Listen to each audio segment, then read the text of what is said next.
Welcome.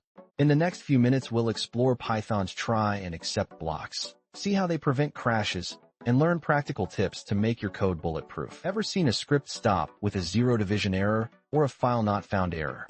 Those are unhandled exceptions that terminate execution, leaving users confused and data at risk. The try block encloses code that might fail.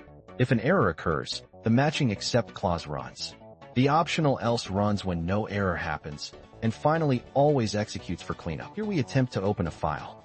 If the file doesn't exist, the file not found error block prints a friendly message. When the file loads, the else clause confirms success, and finally always signals the end. Never use a bare except. It hides bugs.